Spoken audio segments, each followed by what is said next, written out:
Let us now begin in Allah's blessed name. What is the Khilafah? The Khilafah is state and government in Islam. What is Islam? The definition of Islam is submission to Allah. What is submission to Allah? Submission to Allah is submission to Allah as Al-Malik. In some translations in English you find Malik as king. No. We don't want that translation tonight. We're dealing with political terminology here tonight. And so Al-Malik is the sovereign. Now that's a word you'll understand. Sovereign. Lahul Mulk, sovereignty belongs to him. And so to submit to Allah in Islam is to submit to Allah as sovereign who possesses sovereignty. To submit to anyone else as sovereign, to declare that anyone else possesses sovereignty, is to say goodbye to Allah. Did you hear that? To submit to Allah is to submit to Allah as Al-Akbar. And He reminds you that He is Al-Akbar, because every time you perform salat, you cannot move in salat without Allahu Akbar. Al-Akbar is the one who has supreme authority.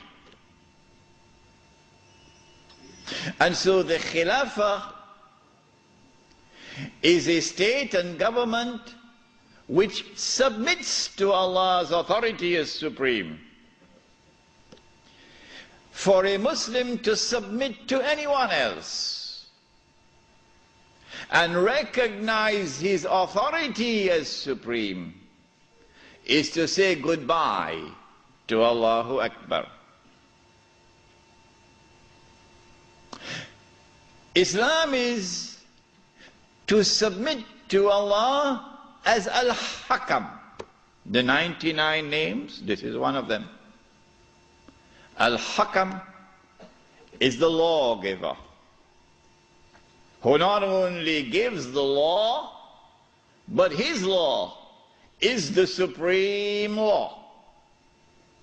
And when he makes something haram, it must be enforced as haram. And when he makes something halal, it must be enforced as halal. And so anyone who submits to any law other than Allah's law as the supreme law has said goodbye to Allah subhanahu wa ta'ala as Al-Hakam. This is called, in the political terminology of Islam, this is called shirk.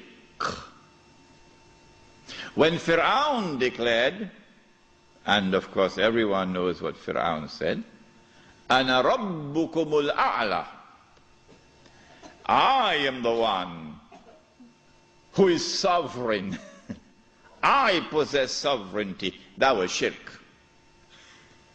When he declared, Ana Rabbukumul A'la, I am the one who possesses supreme authority, that was shirk. When he declared, Ana Rabbukumul A'la, my law is the supreme law in the land of Egypt, that was shirk. And Allah punished him with terrible punishment for his shirk. This then was the Khilafah, a system of state and government in which Muslims could submit to Allah subhanahu wa ta'ala as Al-Malik, as Al-Akbar, as Al-Hakam. The Khilafah was destroyed. Who destroyed it? Why did they destroy it? How did they destroy it? When did they destroy it? What did they replace it with? With what was it replaced? And what is its destiny? These are awesomely important questions which very few can answer today. There is a book outside which was not written as an attack on a religious movement, the Wahhabi movement, no. It is entitled The Caliphate, the Hijaz, and the Saudi Wahhabi nation state. It's outside. And it answers all of these questions. Now then, let us begin the lecture as to who destroyed the Khilafah and why did they destroy it and how did they destroy it. When you read this book, Jerusalem in the Quran, and when you listen to the lecture next Monday, then you'll know that the Jews had in their heart, as they still have to this day, this conviction that it is their destiny. Even after Allah subhanahu wa ta'ala had expelled them from the Holy Land, even after they had lived in the wilderness for 2,000 years, it is the conviction in the heart of the Jews that it is their destiny to liberate the Holy Land of non-Jewish rule, to return to the Holy Land not as tourists, no, to return to the Holy Land to reclaim it as their own. For 2,000 years the Jews had this conviction in their heart that one day this will happen. To restore in the Holy Land the state of Israel, of Nabi Dawood alayhi salam and Nabi Sulaiman alayhi salam. And that the golden age will come back one more time.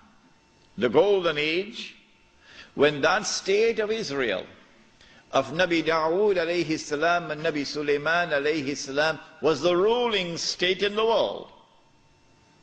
That age will come back one more time. And so the state of Israel, when it is restored, will eventually become the ruling state in the world. This was the conviction of the Jews.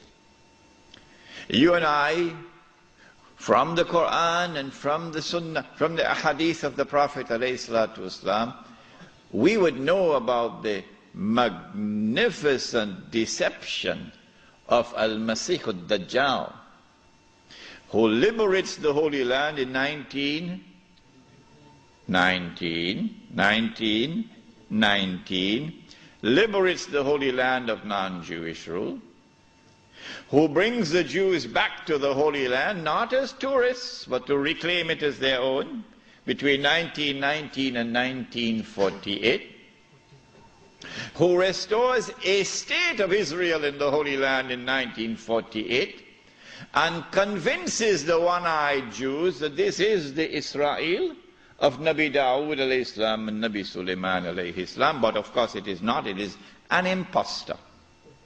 But they accept it and they embrace it. And that this Israel is about to become the ruling state in the world, replacing the United States of America. Those who differ with me, who say, well, we never read this in our books, where did he get this from? This must be false. My answer to them is just wait and see. Just wait and see. If this is to be accomplished, and the golden age of the Jews is to return one more time, and they are to rule the world, how will they do it? They will need globalization to bring all of mankind together as one global society. And they need to demolish the Ottoman Islamic Empire, which stands in their way. And they will have to demolish the institution of the Khilafah, which is the head of Islam. If you can cut off the head, then you can paralyze the body. And so the attack is now launched to cut off the head, the Khilafah.